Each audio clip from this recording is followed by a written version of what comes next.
Good day, everyone. David Lawrence, Superintendent of Dayton Public Schools, and we are here with another episode of DPS The Next Level. I'd like to first, before I go any further, shout out to Louise Troy. I told you I was rocking your shirt today. It says dope on here, and that's I hear you. And what a great week you've had. I've been over there a couple of times. Awesome job you're doing over there, Cheney Good, you and your team. Nicole Davis had a ball with you at Stivers, and Deidre Kelly. Wonderful time over there with professional development. And Meg Thomas. I had a good time sitting on that bench out there without my hat. My head was freezing. We had a lot to talk about at dismissal, so I appreciate everybody. So today's topic, the title of today's podcast is My First. Now, I know people are thinking about their first boyfriend, girlfriend, their first kiss. Get those things out of your mind. We're thinking about things like your first year or day teaching. What was that like? And I'll take it from there. What was your first day or year? But before I go to my first questions, I want the panel of 7 principals to introduce themselves. Well, hello, everyone. This is Lisa Miner, Associate Superintendent. Hi, Erin Dooley, Chief of Secondary Schools. Judy Spurlock, Chief of Elementary Schools. Thurman C. Sampson, II, Principal at Roosevelt. Mindy Clark, Director of Accountability and Assessment. Sharon Goins, Director of Equity. Marvin Jones, Executive Director of HR. So welcome to our special guest, Thurman C. Sampson. I will be at your church this Sunday, too. I hear that Dr. Phillips is the Women's Day speaker, so I'll see you Sunday. All right. Yes. So, what was your first day or first year of teaching like? Either or, you pick. What was that like? Okay. Well, I'll go first. I was a first grade teacher at Hickorydale International Heritage Academy.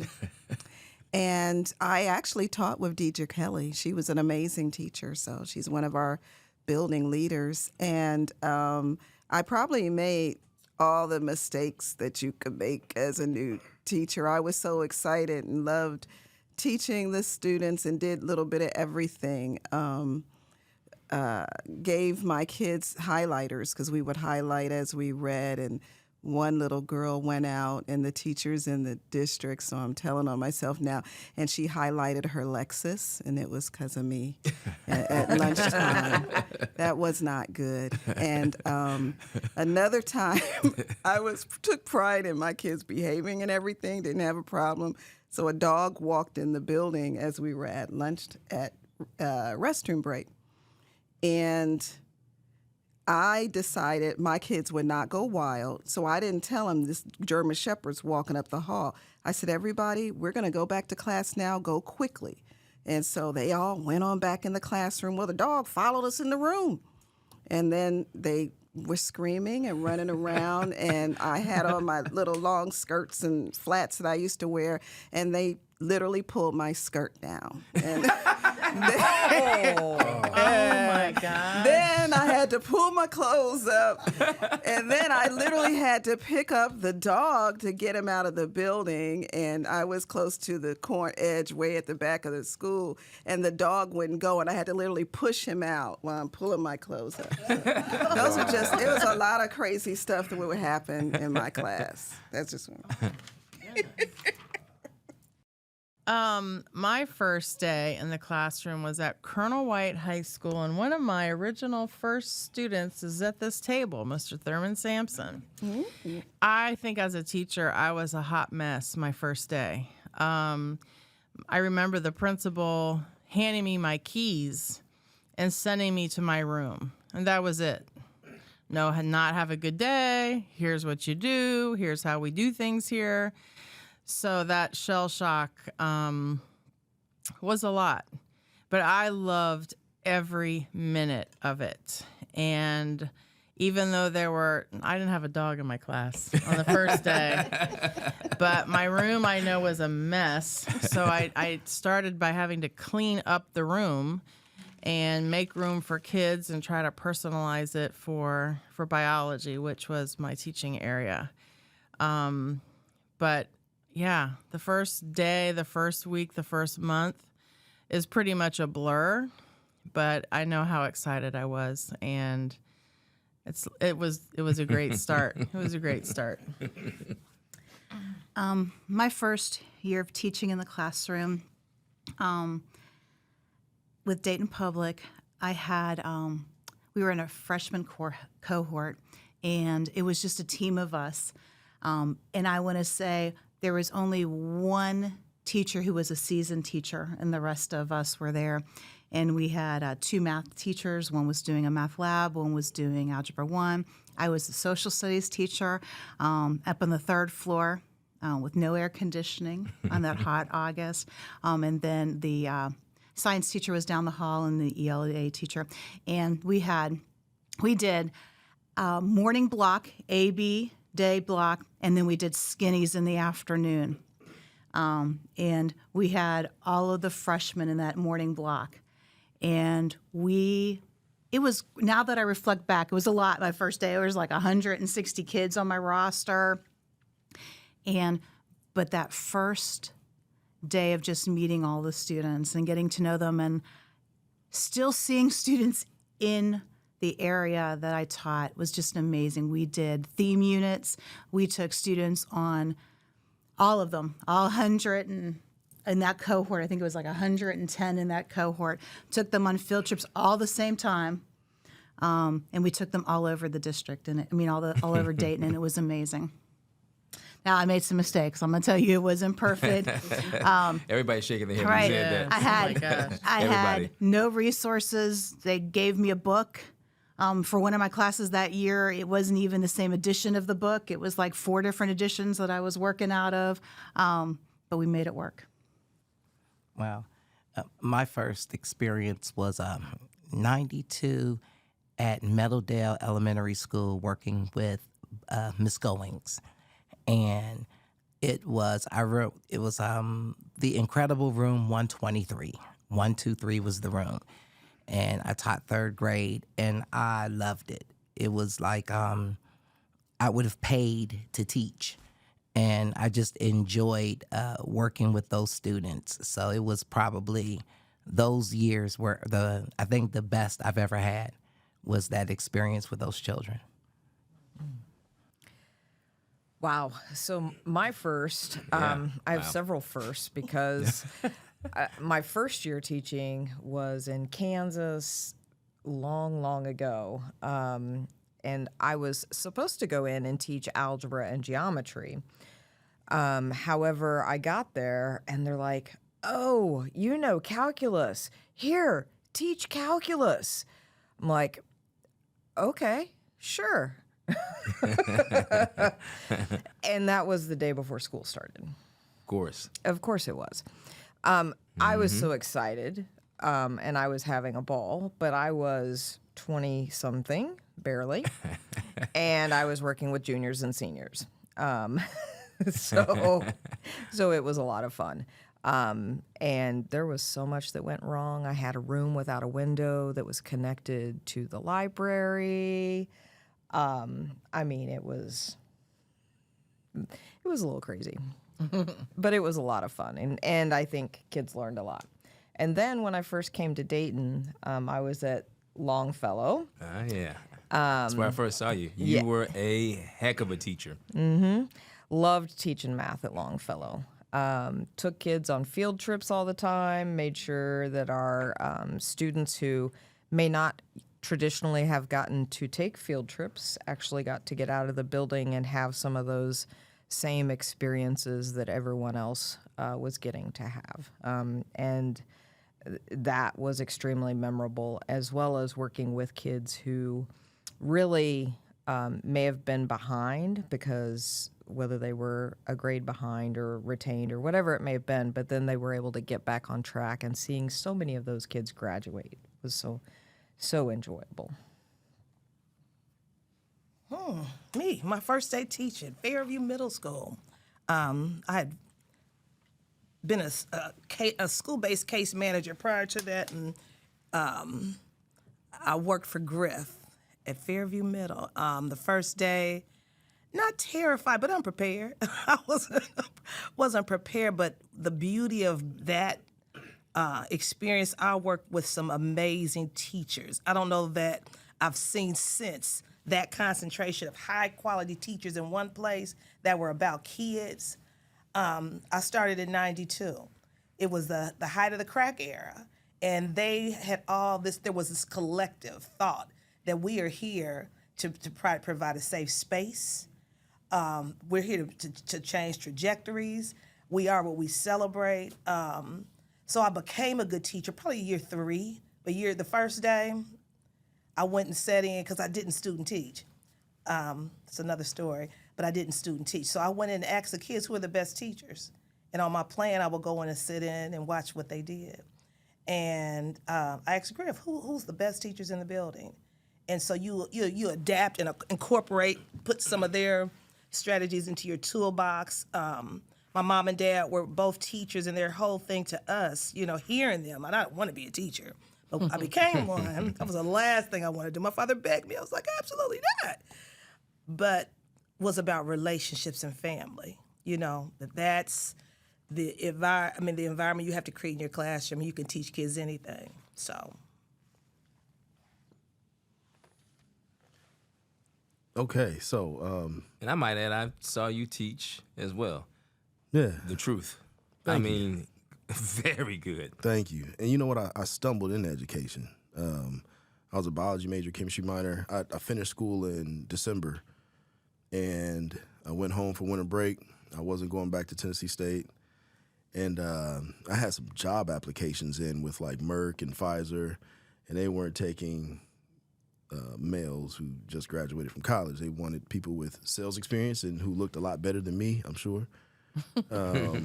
But just door closed. Procter & Gamble, had an application in with them. They were dragging their feet. My mom comes home one day and says, son, I have a friend who's a secretary at a charter school, Omega School of Excellence. They have a science teaching position open. Middle school. You should put in for it. I'm like, Ma, I will never teach and I'll never coach. No way, no how. I was the firecracker in college, like the live wire. No patience, always angry, aggressive. And I just didn't think I would be a good fit, for the classroom. Somebody's kid might, say something out of the way and I might blow up. But she said, well, son, Procter & Gamble's going to call. So put in for the job, see if you can get an interview. Brush up on your interview skills. I'm like, that makes sense. I hate it when my mom makes sense. So put in for the job, get an interview, and at the end of the interview, Vanessa Ward, Dr. Ward, Reverend Ward, she offers me the job. Says, you're a godsend. When do you want to start? And in my mind, I'm saying, I don't want to start. I don't. Tell her you need 2 weeks. Tell her you need 2 weeks. This is what I'm thinking. But what comes out of my mouth is, I'll start next week. This is a Wednesday. I'll start next Monday. She said, great. You want to go up and see the class? I go upstairs, and the kids are like running across the ceiling, just off the hook. And I'm like, man, what in the world did I get myself into? So I called my fiance at the time. No, she was my girlfriend, soon to be fiance. I said, back then it was Boo. Now it's Babe, but Boo, you know what I just did? I just accepted a teaching job. Oh my gosh, you'd be such a great teacher. Are you crazy? No, I wouldn't. I don't know what to do. I've never taken any educational courses. So her parents, her mom's a special ed teacher. Her dad was a social studies teacher. So I drove up to Detroit, sat with them from Thursday to Sunday, got some pointers. They hammered standards. Ohio has to have a set of standards, that drives what should take place in the classroom. And it's all about relationships. So, okay. So I studied the standards when I got home that weekend. I go in day one, introduce myself, told the kids where I'm from. And I think they were so shocked to see somebody, this young African-American male from their neighborhood in the classroom to teach them. They weren't running across the ceiling. They weren't off the hook.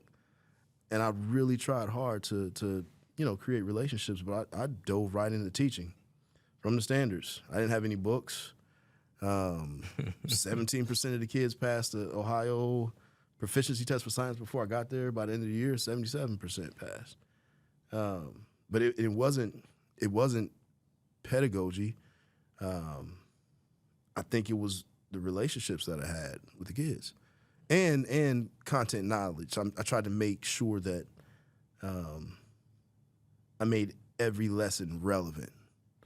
From Ludacris's song "Move, Get Out the Way," teaching particle arrangement in solids, liquids, and gases, to dating twins named Dana, who changed her name to Myrna. Deoxyribonucleic acid, once it unwinds, messenger ribonucleic acid, lands on the parking lot, which is a ribosomal subunit. So if you can't see this, I want you to know that Miss Dooley's smiling. They're doing their science thing. They got their science thing going here. I want to let all the viewing audience who can't see this know they got a science thing going here. Man, but yeah, day one was tough though too, because and for the sake of brevity, there was a principal, Dr. Bright, comes in and says, "Hey, look, we need to have an expulsion hearing meeting." This is my first day on the job. So we go into the classroom, there's a circle. The young man that I had in my class earlier that day is sitting with who seemed like a woman old enough to be his grandmother, and in fact it was. So they go around the room, everybody's talking about all the negative things he had done. Up to that point, they're ready to expel him. And I ask, hey, look, has anybody ever sat down with him and worked with him one-on-one? And the grandmother's piercing me, with this stare and this gaze, and looking at the principal, please let this happen. And so, I met with the kid for 30 days during lunch, and I won't go into the details, but man, that kid,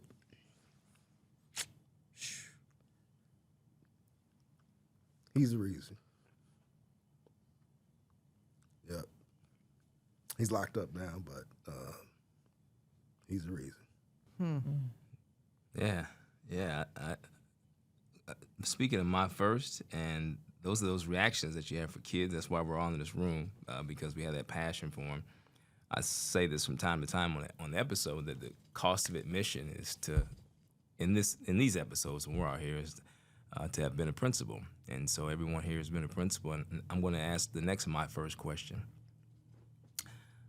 Ms. Miner, how did you become a principal? How did that happen? Well, I was on vacation, your first principal. And so I was so excited because at the end of the school year, I had been selected to be a literacy coach because I loved reading, teaching reading, everything about it. I've never seen as many books as I had anywhere as in your office. They're everywhere. So I love it. So I was on cloud nine, summertime, everything's cool. Superintendent calls me on vacation. Miner, you're going to Kemp. I didn't even know what Kemp was. I said, what do you mean? What? And it was a school on the east side. I didn't know where it was, how to get there. And you're going to be an administrator there, not a literacy coach. And then that was the end of it. And who was the superintendent, by the way? Superintendent was Dr. Percy Mack. And so I just went, found it, had to do Google. I did have to Google map it or do a MapQuest back then because it was a while ago, and find it. And it was in the Grant building, the old Grant building, and then it was pre-K to 8.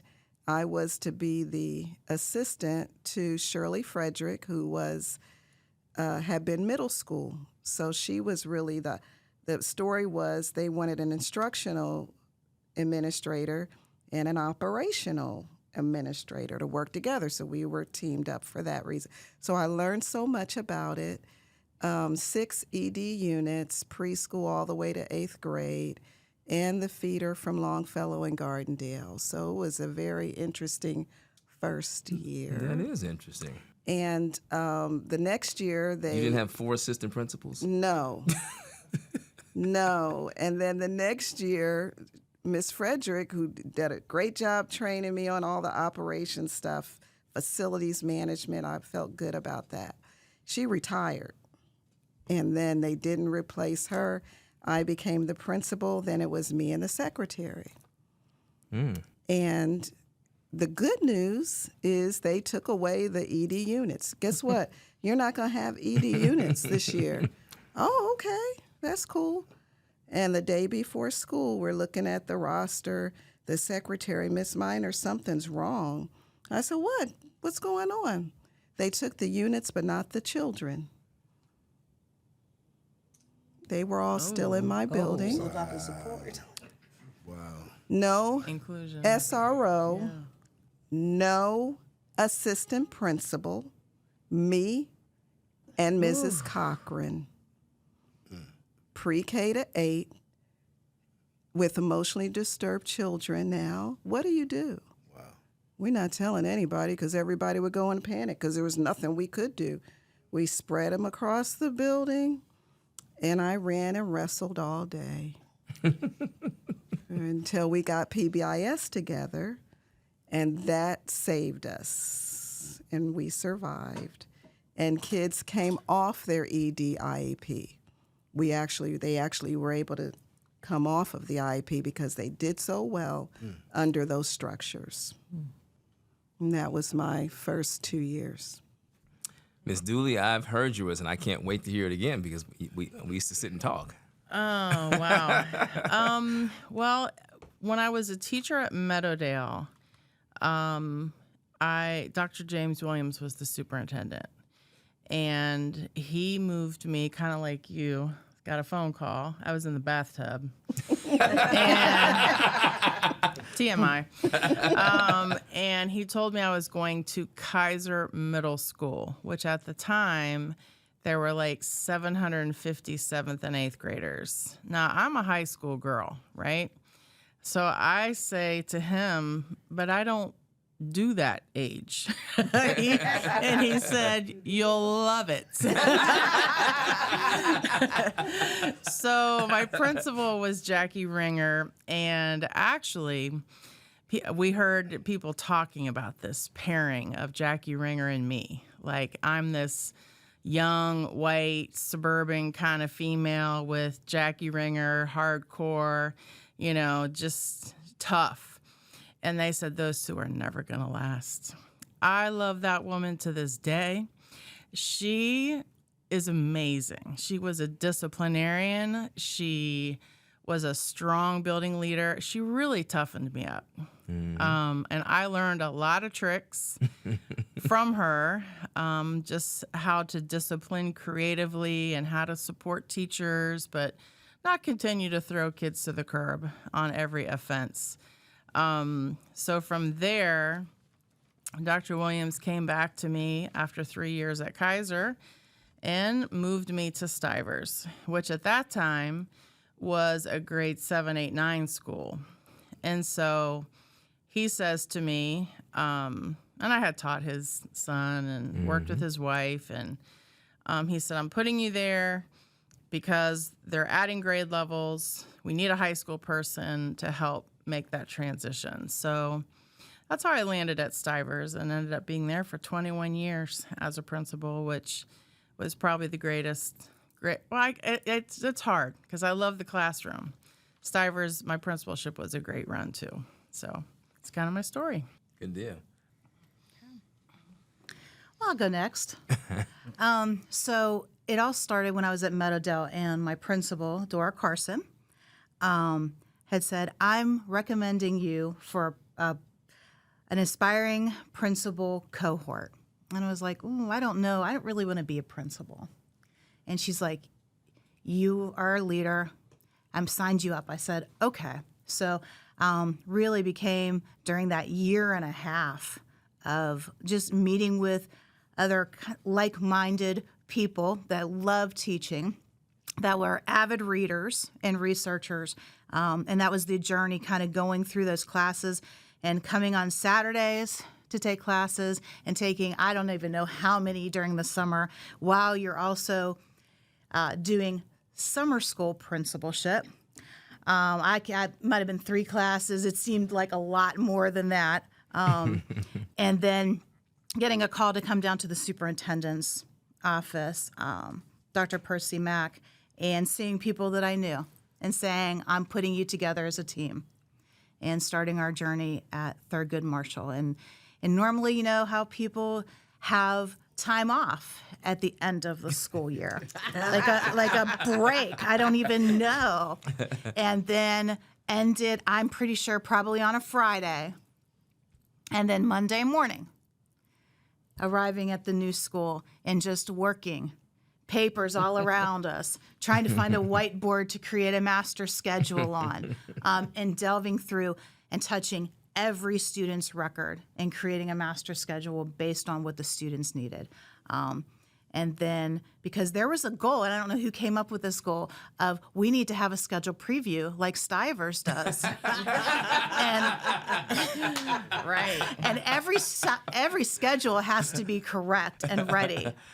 And so then diving through and doing a deep dive to make sure where the credits were, because there was no documents, and trying to figure out, and then creating what they needed to be able to achieve. And a good solid 2.5 months of work that should have been like 6 or 7 months, but it happened and it got done, and that was the start of this journey. For me, I remember the days and what was happening. I was teaching, and Ms. Goings would always send people in my classroom, and I didn't know really why, but I would just show off my kids because we would learn poetry. And March 5th, I was teaching. March 6th, I was assigned as the assistant principal at Miami Chapel, Louise Troy. And Ms. Goings would always pull me in her office. She would say, "Boy, you're ready. You're ready." And so I was assistant principal. It was me, and Antoinette Atkins was AP, and we worked under Marlene Hopper. And Marlene Hopper was efficient, organized, and on point. And we would go back and forth from Miami Chapel to Louise Troy. And so she and I would talk about, what's going on in the building and what was crazy. And then at the end of that year, Marlene pulled me in the office, and she said, "Thurman?" And I said, "Yes, ma'am." She said, at the time, Jean Harper was Dr. the Harper. associate superintendent. She says, "She's going to Elyria. You need to tell her you'll go with her." And I said, "Okay." And she said, "Now put your glasses on." And I put them on. She said, "No, take your glasses off." And then she said, "You look better without your glasses." So I took my glasses off. She said, "Well, you tell her." So I talked to my father. My dad was a principal in Dayton Public Schools, and I talked to Ms. Goings, and they were all excited. So I wrote this letter, and I talked to Dr. Harper and told her, and she said, "Okay, let's go for it." So I put in and applied for Erie Elementary School in Elyria, Ohio. And it was an open building. There were no walls. So they had, the first grade was like the otters and the chipmunks. And when you look at the picture, I'm the only black person in the building. But I had a chance to, they sent me to Yale, and we did lots of training with the Comer model. And it was the most amazing experience I've ever seen. It was the building scores were phenomenal. We were, and they had highlighted us for at the Yale. It was really a neat experience that I didn't know it was that amazing until you look back on it. But that was so. I had talked to Antoinette. She said, "Well, I'm going to Edison." So she went to Edison, and I went to Erie. And that was my first experience in administration. I still have lunch once every 3 months or so with Dr. Jean Harper. She's a trusted ally, mentor, and she always asks when we sit down after she orders her tea, "How's my Thurman doing?" She's phenomenal. She does. Mindy?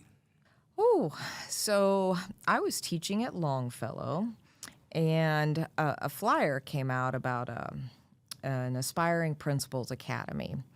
And so I went and talked to Miss Mulligan. That's a blast from the past. Yeah. Went and talked to Miss Mulligan, and I'm like, "What do you think?"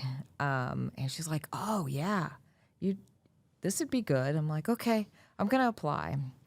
So I applied and interviewed with Aaron and several other people. I don't remember who else was on that I panel, don't remember either. but became part of that cohort, and we spent a lot of time learning. And then that summer, I was the principal for high school summer school. And then, That's where you get your training wheels. oh boy, did I get him that summer. I got him that summer. I mean, we had students earn almost 300 semester credits that summer, so we did pretty well. And then I think you and I spoke, Dr. Lawrence. Mm-hmm. And then I was assigned to be an assistant principal at Meadowdale High School. So I joined my Meadowdale High School team at the Principal Institute several days late because I was finishing my assignment at summer school. I remember that.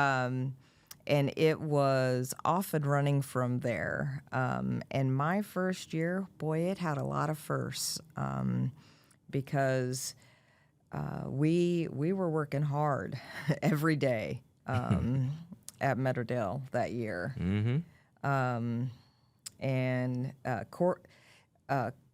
Mr. English and I, we spent a lot of time working together to really help a lot of kids. And then I got to go to That Stivers. was the year your principal left early. It was. And Mindy and Chris English and Mindy Clark ran the building the rest of the year. Mm-hmm. I mean, it was an incredible feat. Mm-hmm. We did. And we got it done. I was new. He wasn't, fortunately. Oh, he hadn't been there but a year. It was still a year more than I had. Yeah. Yeah. Just imagine that. Imagine running a high school. At that time, it was much bigger than it is now. I had maybe 775, almost 800, with two principals, one in their second year and one in their first year. For the last half of the spring. I mean, those are the type of things that really toughen you up.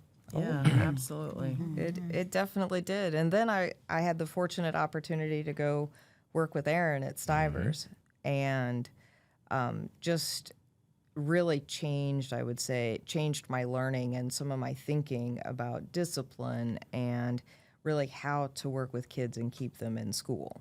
And then also how to offer kids more opportunities and really get kids more engaged in what we were doing in school. Because I think that was a big component to what we were missing at Meadowdale and how we could have really transformed with Chris and I working there. Mm-hmm. Okay. Administration, it's really funny. Griff, like Mrs. Carson for you, didn't give me an option. You're going to do this program. I was like, I don't want to be a principal. You're going to be in this program. And so, of course, Griff said it, so I just did it. And I'm just thinking, I already have a master's, so I'll get a second master's. It'll bump up my salary, right? But I met these scholars, my buddies, and we were learning. We were learning about organic professional development and theories, and application of these theories. And it was just really amazing. And that year, they had moved, maybe Griff had left the district, and they brought another gentleman in from another city. And the school that I was at that time was just really, not in a good space. Funny story, the principal at that time never came out the office, never did, and there were a lot of subs. So myself and another teacher were covering classes for these in my pod. And I went into this one class. I was started, and she would go into, check midterm, and she'd finish the class. So I went in there, they're in there braiding hair, playing cards. I closed that door and went crazy on those kids, right? And I turned around, and sitting at the door was Dr. Mack. I said, Dr. Mack, this ain't even my class. Can you watch them? I got to go to my own class. I was just watching them. So I asked the superintendent at that time, could you watch this class for me? And so he said, Miss Goins, I agree with everything you said. Those kids, you are, because we had the Academic Magic Academy. You guys are the best and the brightest in the district, and da-da-da-da-da. And so we walked out. I said, well, can you watch them? I'll be right back. I got to check on my own kids. And so he said, Miss Goins, I'm going to make you assistant principal next year.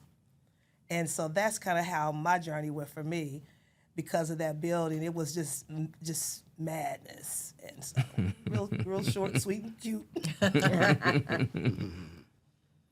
So the Aspiring Leadership Academy, I was accepted into that program as well when Devin and I, both at DECA.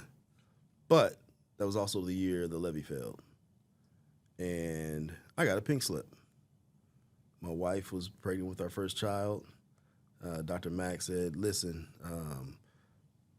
come August, we'll have something. And I'm, young, scared, nervous, I needed a job. So Jefferson Township had a science teaching position open. So I went out to Jefferson Township after 2 years in Dayton. And they went into fiscal emergency. And they were going to cut one person from each department. I was the last hired. So I left there. I was very lucky, blessed. Northmont High School had a biology teaching position open. So. Amy Sipes told me to tell you what's up. I think I sent you her number. Yes, we've been texting. Yes. Very good. Looking forward to our meeting. She's an HR director in Northmont and an incredible HR director too, by the way. Yep. So I went out there, taught. I got into their leadership program, which was awesome. And when I finished my coursework at Wright State for my principal's license, Dr. Gates in Jefferson Township called. Hey, supervisor of curriculum position open with the ESC. So I interviewed and I got that job. So I actually went into this curriculum position before I became a principal, which, man, I wouldn't change how it happened. Because by the time I got to Trotwood, they were merging the high school and the middle school together, which was interesting, right?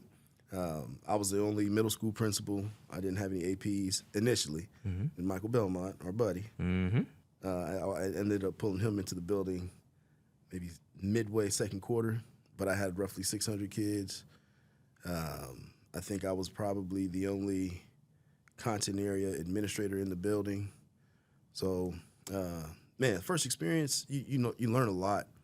I think I probably spent 80% of my time in classrooms. If I had to do it differently, I would, Yeah, that's another conversation though. Gotcha. Yeah, but that was my first experience as a principal in Trotwood. Roughly 600 kids, one lunch period. Didn't get a lot of help from the other administrators in the building. It was me by myself and an SRO. But then I was able to get Michael Belmont into the building with me, and so we covered lunch by ourselves, and we had a really, really good system of tracking and making sure kids were where they needed to be during lunch, during the day. So it worked out. So yeah, this episode, as we close it out, was about my first as a teacher, my first as a principal. I thought about this for quite some time for the last couple of days because I think we're so busy sometimes, and we would be writ large, the entire organization or all educators, that we don't often have an opportunity to sit down and talk and hear each other's story. We work together for hours and hours and hours each week, 6-7 days a week. And I would venture to imagine that this is probably the first time that people at this table have heard some of these stories. And so for me, today was, I didn't say anything today because I wanted to listen, because I have heard versions of all these, but I work with some really special and amazing people, and it's an opportunity for me to do what you're doing right now, is hear the stories of the people who are leading this district and their passion for kids, and why we do what we do. So I want to thank all the folks who are here today, especially our special guests. I'll see you Sunday. And DPS Next Level, we're out.